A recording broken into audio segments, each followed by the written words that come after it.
ఓం నమో వెంకటేశాయ. సూర్య జయంతినే రథసప్తమిగా వ్యవహరిస్తాం. లోకానికి వెలుగునందించే సూర్య భగవానుడిని పూజించే పుణ్య పర్వదినం రథసప్తమి. ఇలా వైకుంఠంగా వెలుగొందుతున్న తిరుమల క్షేత్రంలో రథసప్తమి రోజు సప్తగిరీసుడు సప్తవాహనాలపై తిరువీధుల్లో విహరిస్తారు. సర్వాంతర్యామి అఖిలాండకోటి బ్రహ్మాండ నాయకుడైన శ్రీనివాసుడిని వాహన సేవల్లో వీక్షించాలని ఆ రోజు అశేష భక్తకోటి తిరుమలకు చేరుకుంటుంది. రేపు తిరుమలలో జరగనున్న రథ సప్తమిని పురస్కరించుకొని వాహన సేవల్లో మలయప్ప స్వామివారి వైభవాన్ని ప్రముఖుల ద్వారా తెలుసుకుందాం. తిరువేధుల మెరసి దేవదేవుడు, తిరువేధుల మెరసి దేవదేవుడు, గరిమల మించిన సింగారముల తోడను తిరువేధుల మెరసి దేవదేవుడు. శ్రీమద్ అఖిలాండకోటి బ్రహ్మాండ నాయకుడైన శ్రీ మహావిష్ణువు శ్రీ వెంకటాచల పర్వతం మీద స్వయం వ్యక్త సాలగ్రామ దివ్య అర్చావతార రూపంలో శ్రీనివాస భగవానుడిగా వెలసి మనందరినీ అనుగ్రహిస్తున్నాడు. శ్రీ వెంకటేశ్వర స్వామి వారికి జరిగే అన్ని ఉత్సవాల్లోకి ఏటా మాఘశుక్ల సప్తమి నాడు నిర్వహించే రథసప్తమి పర్వదినం అతి ముఖ్యమైనది. ఈ రథసప్తమి పర్వదినానికి సూర్య జయంతి మహోత్సవం అని కూడా పేరు. రథసప్తమి నాడు స్వామివారు ఉదయం నుండి రాత్రి వరకు 7 వాహనాల్లో ఉత్సవానికి వేంచేస్తారు. అందువల్లనే ఈ రథసప్తమికి ఒకరోజు బ్రహ్మోత్సవంగా కూడా ఒక పేరు ప్రసిద్ధికి వచ్చింది. సుమారు 500 సంవత్సరాల ప్రాచీనమైన ఈ ఉత్సవాన్ని తిరుమలలో నేత్రపర్వంగా నిర్వహిస్తారు. జ్యోతిషాం రవిరంశుమాన్ అని గీతావాక్యం. అంటే జ్యోతిస్వరూపాలలో సూర్యుడిని నేనే అని శ్రీకృష్ణ పరమాత్మ వాక్కు. రథసప్తమి నాటి ఉదయం సూర్యోదయానికి ముందుగానే శ్రీ వెంకటేశ్వర స్వామివారి ఉత్సవమూర్తి అయిన శ్రీ మలయప్ప స్వామివారు సర్వాలంకార భూషితులై వజ్రకిరీటాన్ని ధరించి సూర్యప్రభా వాహనంపై వాహన మండపం నుండి బలిదేరి 4 తిరుమాడా వీధిలో ఉత్సవానికి వేంచేస్తారు. ఈ రథసప్తమి నాడు శ్రీవారు సూర్య భగవానుడి రథంలో సప్తాశ్వాలకు ప్రతీకగా సూర్యప్రభ వాహనంతో ప్రారంభించి 7 వాహనాలలో విహరిస్తారు. ఈ సప్త సంఖ్య శ్రీవారు వెలసిన ఈ 7 కొండలను కూడా సూచిస్తుంది. ధ్యేయ సదా సవితృమండల మధ్యవర్తి నారాయణ. సూర్యమండలం మధ్యలో ఉన్న శ్రీమన్నారాయణుడు ఎల్లప్పుడూ ధ్యానింపదగి ఉన్నాడు అని వేదవచనం. సూర్యుని రథానికి రథసారథి అరుణుడు. అరుణ అంటే ఎరుపు వర్ణం అనే అర్థం. ముందుగా అరుణోదయమై తర్వాత సూర్యోదయం అవుతుంది. దేవలోకానికి వైద్యులుగా సూర్యుని కుమారులైన అశ్విని కుమారులు దేవతలందరి కూడా వైద్యులుగా వ్యవహరిస్తారు. సూర్యుని రథానికి ఈ అశ్విని కుమారులే రథగమనాన్ని నిర్దేశిస్తారు. ఆధునిక వైద్య శాస్త్రం ప్రకారం అరుణోదయ వేళ సూర్యకిరణాలు ఆరోగ్యాన్ని కలిగిస్తాయని చెప్పబడింది.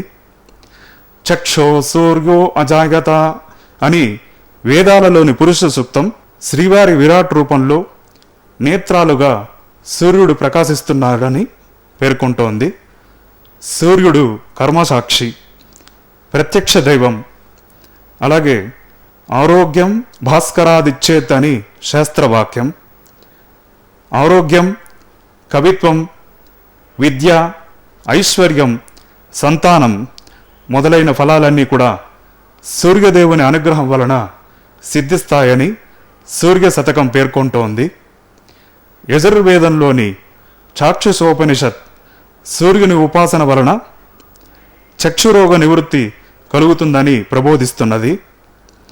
సూర్యప్రభ వాహనంపై శ్రీనివాసుని సేవించిన భక్తులందరికీ కూడా శ్రీవారి పరిపూర్ణ అనుగ్రహంతో ఆరోగ్యం, ఐశ్వర్యం తప్పక కలుగుతాయి. తడొకడే సర్వేశ్వరుడు సిత కమలాక్షుడు. తిరుమల దివ్యక్షేత్రంలో శ్రీ వెంకటేశ్వర స్వామి వార్లకు అర్ధ బ్రహ్మోత్సవం అనేటువంటి పేరుతో స్వామివారు 7 వాహనాల మీద ఊరేగుతూ సమస్తమైన భక్తులకందరికీ తన దివ్యమైనటువంటి అనుగ్రహాన్ని ప్రసాదిస్తూ ఉంటారు. ఈ విధంగా జరిగేటువంటి వాహన సేవలలో చినశేష వాహన సేవ చాలా ప్రసిద్ధమైనది. ఈ చినశేష వాహనాన్ని వాసుకి అనేటువంటి పేరుతో కూడా పిలుస్తారు. అద్భుతమైనటువంటి శక్తి కలిగినటువంటి నాగజాతి లోపల అనేక ఉపభాగాలు ఉన్నాయి. అందులో సర్పజాతికి సంబంధించిన వాసుకి అనేటువంటి వ్యక్తి లేదా నాగము మహిమాన్వితంగా మనకి పురాణాలన్నీ చెబుతూ ఉన్నాయి. ఈ వాసుకి పరమేశ్వరుని మెడలో ఒక హారముగా ప్రకాశిస్తూ ఉంటాడు. కద్రువు యొక్క శాపం వలన మరణించినటువంటి దివ్యమైనటువంటి సర్పజాతిలో వాసుకి మహిమాన్వితుడుగా ప్రసిద్ధిని పొందటం జరిగింది. వాసుకి క్షేత్రం మనకి ప్రయాగలో కనపడుతూ ఉంటుంది. త్రివేణి సంగమం దగ్గర వాసుకి ఎల్లప్పుడూ నివసించి ఉంటాడని, తనను సేవించిన వారికి ఎటువంటి సర్పదోషాలు లేకుండా చేస్తాడని ప్రతీతి. అటువంటి వాసుకి ఈ రథసప్తమి నాడు స్వామివారికి చిన్న శేష వాహనంగా మారి స్వామివారిని తన మీద అధిరోహింప చేసుకుని తిరుమాడ వీధులలో భక్తులకందరికీ వెంకటేశ్వర స్వామి వారి యొక్క దర్శనాన్ని చక్కగా అనుగ్రహింపచేస్తూ ఉంటాడు. దాస్య భక్తికి నిదర్శనం ఈ చినశేష వాహనం. ఎవరైతే ఈ చినశేష వాహన సేవని దర్శించుకుంటారో వారికందరికీ సర్పదోషాలు తొలగిపోయి అఖండమైనటువంటి విద్య కలిగి వారికందరికీ ఆరోగ్యం కలుగుతుంది. వీడుగదేశేషుడు శ్రీ వెంకటాద్రిశేషుడు, వేడుక గరుడనితో పెన్నుద్దైన శేషుడు, వేడుగదేశేషుడు శ్రీ వెంకటాద్రిశేషుడు. సూర్య జయంతిగా కొలవబడుతూ ఉండేటువంటి రథసప్తమి పర్వదిన వేళ అర్ధ బ్రహ్మోత్సవాల వేడుకల్లో అత్యంత శోభాయమానంగా జరుగుతూ ఉండేటువంటి గరుడ సేవ అంటేనే భక్త బృందానికి ఎంతో ఉత్సాహం, ఎంతో మనస్సుకు ఉద్వేగం. ఎందుకంటే భగవంతుడు ఎన్నో వాహనాలపైన ఊరేగవచ్చు, కానీ స్వామివారికి నిత్యవాహనం గరుడాళ్వారులే. ఆనీతం గరుడతే ఆనీతం వైనతేన గరుడేన మహాత్మన. ఆ వరాహవదనుడైనటువంటి విష్ణువు ఆదేశిస్తే శ్రీవైకుంఠంలో ఉండేటువంటి క్రీడాద్రిని, క్రీడావాపిని గరుడాళ్వారులు ఇక్కడికి తీసుకువచ్చారు అని చెప్పి మనకు వెంకటాచలం మహాత్మ్యం యొక్క సువర్ణ పుటలు విప్పితే ఎంతో గరుడిని యొక్క వరివస్య మనకు కనిపిస్తుంది. అందుకే సంప్రదాయజ్ఞులు అన్ని దివ్య దేశాల్లోనూ పెరియ తిరువడిగా గరుడ సేవను కీర్తిస్తూ ఉన్నారు.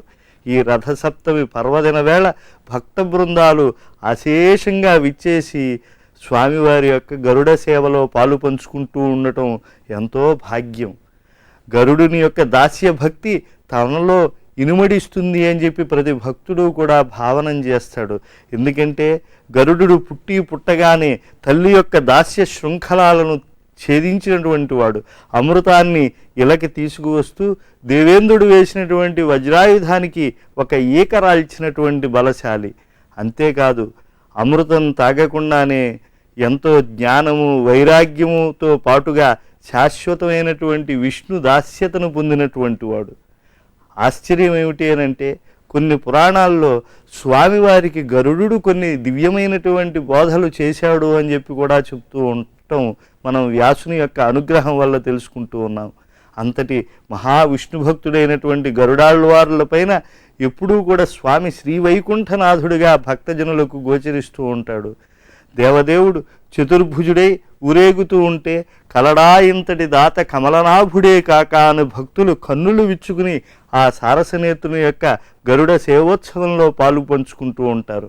అటువంటి గరుడిని మహా ఉత్సవాన్ని పోతన మహాకవి తెలుగులో పుణ్యపేటి ఆ నారాయణ కవచంలో మహాద్భుతంగా అభివర్ణించాడు. గరుడుని మూపుపై పదయుగంబు ఘటిల్లగ శంఖ చక్ర వర్మ రుచిర శార్ంగ ఖడ్గధర రాజిత పాశగదాది సాధనోత్కర నికరంబులాత్మకర పుంజములై భూతి సంభరిత మహాష్టబాహుడు కృపామతితో ననుగాచుగావుతన్. అటువంటి గరుడాళ్వారుల యొక్క దివ్య వైభవాన్ని ఎందరు మహాకవులు ఎంతగా అభివర్ణించారు. శ్రీకృష్ణదేవరాయల వారు గరుడు అలా ఒక్కసారి ఆకాశానికి రువ్వున ఎగిరితే శ్రీ మహావిష్ణువుని తన యొక్క భుజస్కంధాలపై ఉంచుకుని సముద్రము అలా రెండుగా చీలిపోతుందని చెప్పి ఆ మేరుమందర గిరుల్లో ఆ గాలులు చేరి గొప్ప దుందుభులుగా మ్రోగుతాయని చెప్పి పెద్ద పెద్ద వృక్షములు పాదాంతికములై పైకి ఎగురుతాయి అని చెప్పి ఇలా అభివర్ణించి మరి అంతటి గరుడుని యొక్క రెక్కల నుంచి జనించినటువంటి గాలి మా యొక్క పాపములనేటువంటి దూదిపొత్తములను ఎగరగొట్టదా అని చెప్పి అటువంటి దివ్య భావాలతో వెంకటాచలపతి యొక్క దివ్యమైనటువంటి గరుడినిపై సేవను దర్శిస్తూ ఉన్నారు. వెంకటపతి యొక్క ఆ గరుడ సేవను దర్శించగానే ఎందరి మహర్షులను కాపాడినటువంటి వాడు గరుడాళ్వార్లు. ఛందోమయేన గరుడేన సముహ్యమానః అని చెప్పినట్లుగా గరుడాళ్వార్లు చక్కగా తిరుమాడ వీధులలో రథసప్తమి వేడుకల్లో ఊరేగుతూ ఉంటే భక్త బృందాలకు అమృతత్వ స్థితి ఏర్పడుతుంది. అక్షయమైనటువంటి వెంకటేశ్వర స్వామి వారి యొక్క సందర్శన ఆసక్తి చక్కగా ఉదయిస్తుంది. దర్శనాత్ ప్రాగ్ వరాహస్య శ్రీనివాసో న తృప్యతి.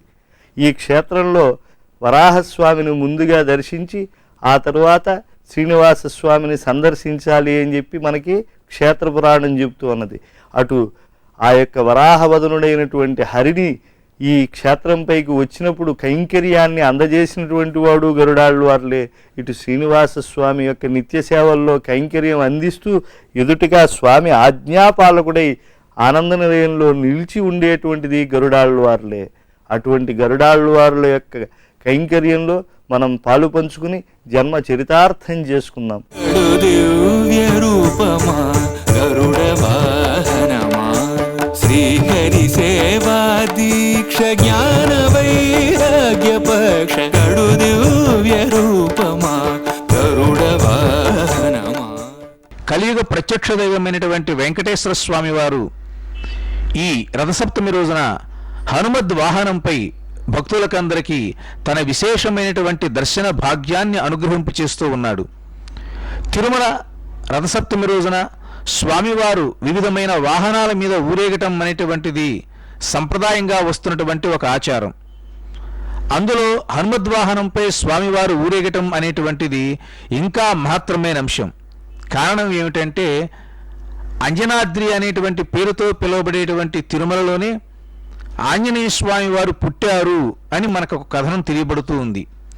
కాబట్టి ఆంజనేయ స్వామి వారు పుట్టినటువంటి ఈ అంజనాద్రి కొండలలో సూర్యుడు ఆవిర్భవించినటువంటి ఈ రథసప్తమి రోజున వెంకటేశ్వర స్వామి వారు ఆంజనేయ స్వామి వారి వాహనం మీద ఊరేగటం వలన భక్తులకందరికీ సకల సౌభాగ్యాలు కలుగుతాయి.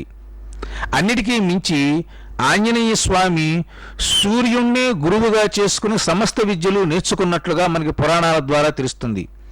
ఎత్ర ఎత్ర రఘునాథ కీర్తనం తత్ర తత్ర కృత మస్తకాంజలిం బాష్పవారి పరిపూర్ణలోచనం మారుతున్నంత రాక్షసాంతకం అని మనకి ప్రసిద్ధమైన శ్లోకం తెలుసు. తిరుమల గర్భాలయంలో కూడా శ్రీరామచంద్ర స్వామి వారు వేంచేసి ఉన్నారు ఉత్సవమూర్తిగా. అటువంటి శ్రీరామచంద్రుడే కలియుగంలో వెంకటేశ్వర స్వామి వారుగా ఆవిర్భవించి భక్తులందరినీ సంరక్షిస్తూ ఉన్నాడు. తన దేవుడైనటువంటి రాముడు శ్రీనివాసుడై తిరుమల కొండ మీద వేంచేసి ఉన్నటువంటి శుభ సమయంలో ఆంజనేయ స్వామి వారు తాను వాహనంగా మారి స్వామివారిని భరిస్తూ సమస్తమైన భక్తులకందరికీ వెంకటేశ్వర స్వామి వారి యొక్క దివ్య తత్వాన్ని మహత్వాన్ని ప్రకటిస్తూ ఉన్నారు. హనుమంతుని ద్వారా ఒక విశేషం మనం తెలుసుకోవాలి. అదేమిటంటే అనిర్వేద శ్రేయోమూలం అంటారు ఆంజనేయ స్వామి వారు.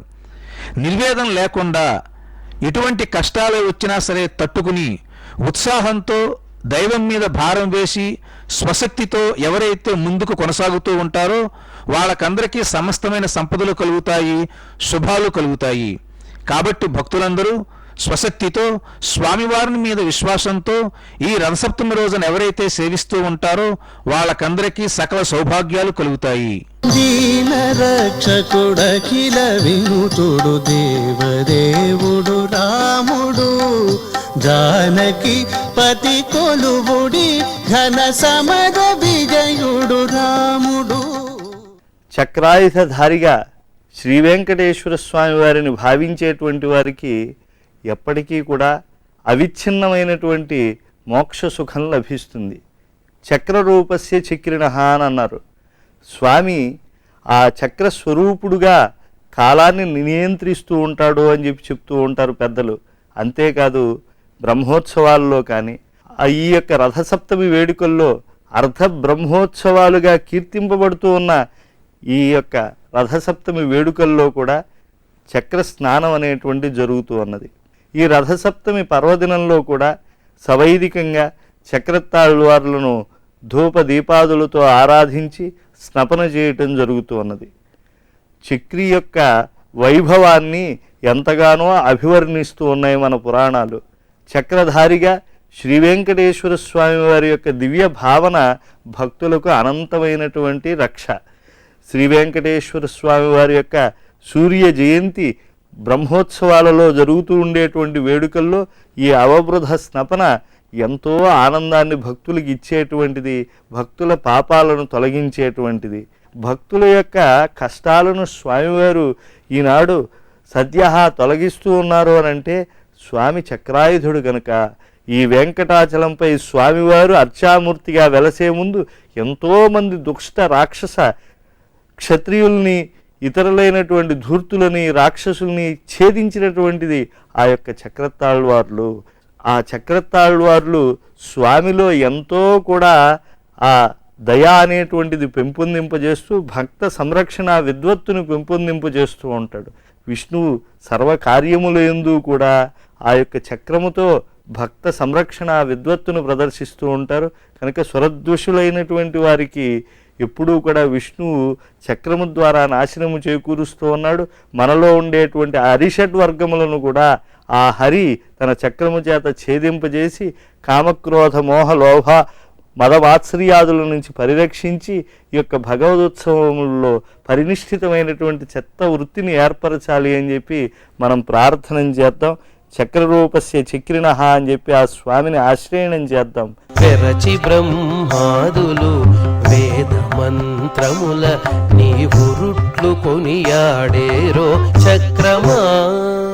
రథసప్తమి నాడు 5వ వాహనంగా శ్రీ వెంకటేశ్వర స్వామి వారి ఉత్సవమూర్తులైన శ్రీదేవి భూదేవి సమేత శ్రీ మలయప్ప స్వామివారు కల్పవృక్ష వాహనంపై 4 తిరుమాడ వీధుల్లో ఉత్సవానికి వేంచేస్తారు. భగవంతుని సృష్టిలో అనేక రకాలైన వృక్షాలున్నాయి. వాటన్నింటిలోకి మేటి కల్పవృక్షం. ఇతర వృక్షాలు తాము కాచిన ఫలాలు మాత్రమే ప్రసాదిస్తాయి. కానీ కల్పవృక్షం ఒక దివ్యమైన వృక్షం. మనం కోరుకున్న వాటన్నింటినీ కూడా ప్రసాదిస్తుంది. పూర్వం దేవతలు, అసురులు అమృతాన్ని సాధించాలని క్షీరసాగర మదనం చేశారు. శ్రీమద్ భాగవతంలో వర్ణించినట్లుగా మందర పర్వతాన్ని కవంగాను, వాసుకి అనే మహాసర్పాన్ని తాడుగాను చేసుకుని ఒకవైపు దేవతలు, మరొక వైపు అసురులు క్షీరసాగరాన్ని మదనం చేసినప్పుడు అనేక విలువైన వస్తువులు ఉద్భవించాయి. వాటిలో అత్యంత మహత్తరమైన కల్పవృక్షం ఒకటి. ఈ చెట్టు నీడన చేరిన వారికి ఆకలి దప్పులుండవు. అంతేకాక పూర్వజన్మ స్మరణ కూడా కలుగుతుంది. ఈ కల్పవృక్షానికే పారిజాత వృక్షం అని కూడా పేరుంది. శ్రీ వెంకటేశ్వర స్వామివారు కృష్ణావతారంలో సత్యభామాదేవి కోరికను తీర్చడం కోసం పారిజాత వృక్షాన్ని దివి నుండి భూమికి తెచ్చి ప్రతిష్ఠించాడు. ఇప్పుడు కలియుగంలో ఆశ్రిత భక్తజనుల కోరికలను తీర్చడం కోసం శ్రీ వెంకటాచల క్షేత్రంలో కొలువై ఉన్నాడు. కల్పవృక్షం, కామధేనువు, చింతామణి అనే సంకల్పిత అర్థాలను ప్రసాదించేవి 3. సంకల్పాలు సంసారానికి మూలమైనవి. అందువల్ల నిస్సంకల్ప స్థితికి, నిష్కామ స్థితికి ప్రయత్నించాలి. కోరిన ఫలాలను ఇచ్చే కల్పవృక్షం కన్నా భక్తులు కోరకపోయినా వారి స్థితిని బట్టి వారికి ఫలాలను ప్రసాదించే పరమదైవం శ్రీ వెంకటేశ్వరుడు. కల్పవృక్షం ఐహిక సుఖాలను మాత్రమే ప్రసాదిస్తుంది. కానీ కల్పవృక్ష వాహనం మీద ఉన్న వెంకటేశ్వరుడు ఐహిక, ఆముష్మిక సుఖాలను కటాక్షిస్తాడు. ఐహిక సుఖాలు అంటే మానవుని జీవితంలో పుట్టినప్పటి నుండి తిరిగి గతించేదాకా మానవునికి అవసరమైన అవసరాలన్నీ కూడా ఐహిక సుఖాలుగా వర్ణింపబడి ఉన్నాయి. అయితే మానవ జన్మ యొక్క లక్ష్యం, అత్యున్నత లక్ష్యం మోక్ష సాధన. కల్పవృక్ష వాహనం మీద శ్రీ వెంకటేశ్వర స్వామివారిని దర్శించుకున్న భక్తులందరికీ స్వామివారి యొక్క అనుగ్రహం వలన ఐహిక ఆముష్మిక ఫలితాలను స్వామివారు కటాక్షిస్తాడు. కామధేను వీటే కల్పవృక్షమిదే ప్రామాణ్యము గల ప్రపన్నులతో. తిరుమల శ్రీవారి యొక్క దివ్య సన్నిధిలో స్వామివారికి రథసప్తమి రోజున అర్ధ బ్రహ్మోత్సవము అనేటువంటి పేరుతో 7 వాహనాలపై స్వామివారు ఊరేగుతూ 7 కిరణాలతో కూడుకున్నటువంటి 7 ధాతువులతో కూడుకున్నటువంటి ఈ సమస్తమైన ప్రపంచాన్నంతా చల్లగా సంరక్షిస్తాడు అని భక్తుల యొక్క భావన. స్వామివారి యొక్క దివ్యమైనటువంటి తత్వాన్ని మహత్వాన్ని వ్యాప్తం చేస్తూ ప్రజలకందరికీ అర్థాన్ని తదనంతరం పరమార్థాన్ని అందించే అర్ధ బ్రహ్మోత్సవం ఇది. శ్రీవారు సర్వభూపాల వాహనంపై భక్తులందరినీ అనుగ్రహించేటువంటి దివ్యమైనటువంటి సన్నివేశం ఇది. మనకి అష్టదిక్పాలకులు తెలుసు, భూమిని పరిపాలించేటువంటి అనేక మంది భూపాలురు తెలుసు. కానీ వీరెవరూ శాశ్వతం కాదు. ఎవరి కాలగమనం పూర్తవుతే వారందరూ కాలగర్భంలో కలిసిపోవలసిందే. పుణ్యకర్మల ద్వారానే కొంతమంది కీర్తి శరీరంతో ప్రకాశిస్తూ ఉంటారు. ఆ విధంగా సమస్తమైన రాజులందరూ కలిసి స్వామివారి యొక్క వాహనాన్ని మోస్తూ ఉంటారు అనేటువంటి భావనతో కూడుకున్నదే సర్వభూపాల వాహనం. కారే రాజు రాజ్యములు గలగవే వారేరి అని పోతన ప్రశ్నిస్తాడు. కాబట్టి ఎందరెందరో ఈ యొక్క ప్రపంచంలో ఆవిర్భవించారు, పెరిగారు, వెళ్ళిపోతూ ఉన్నారు. కానీ నిజమైన భక్తులు మాత్రమే ఈ యొక్క లోకంలో శాశ్వతంగా ఉంటారు. అటువంటి భక్తి ప్రపత్తులను కలగజేసేటువంటి అపూర్వమైన వాహనమే సర్వభూపాల వాహనం. భూమిని పరిపాలించేటప్పుడు రాజులందరూ ఇది నాది అనుకున్నప్పుడల్లా భూదేవి నవ్వుకుంటుందట. ఎంతమంది రాజులు వెళ్ళిపోయారు, మరెంతమంది వస్తారు అని. ఎంతమంది భూపాలురు వెళ్ళిపోయినా మిగిలే ఒకే ఒక్క స్వామి గోపాలుడైనటువంటి వెంకటేశ్వర స్వామి. అటువంటి స్వామివారు ఈనాడు సర్వభూపాల వాహనంపై ప్రజలకందరికీ తన దివ్య దర్శన భాగ్యాన్ని అనుగ్రహిస్తూ ఉన్నారు. ఎవరైతే సర్వభూపాల వాహనం మీద స్వామివారిని సేవించుకుంటారో వారికందరికీ భూలాభము, అధికార ప్రాప్తి కలుగుతుందని తరతరాలుగా పెద్దలందరూ చెప్పేటువంటి అంశం. రాజాధిరాజాయ ప్రసఖ్య సాహిని నమో వయం వై శ్రవణాయ కుర్మహే అంటూ మంత్రపుష్పం చెప్తుంది. రాజులకందరికీ రాజుగా, రాజాధిరాజుగా, సకల దేవతా చక్రవర్తిగా, సకల సృష్టికి మూలకర్తగా నిలిచినటువంటి స్వామివారిని రాజులందరూ వినయంగా స్వామివారు ఉన్నటువంటి వాహనాన్ని మోస్తూ ఉంటే ఇంకా సామాన్య ప్రజల సంగతి ఏమిటి? కాబట్టి ప్రజలందరూ, భక్తులందరూ వినయంతో, శ్రద్ధతో స్వామివారిని కనుక సేవించినట్లయితే సకల శుభాలు కలుగుతాయని ఈ సర్వభూపాల వాహనం ద్వారా మనకి తెలియబడుతూ ఉంది. రథసప్తమి రోజున సర్వభూపాల వాహనం మీద వెంకటేశ్వర స్వామి వారి యొక్క దర్శనం వల్ల సకల శుభాలు కలుగుతాయి.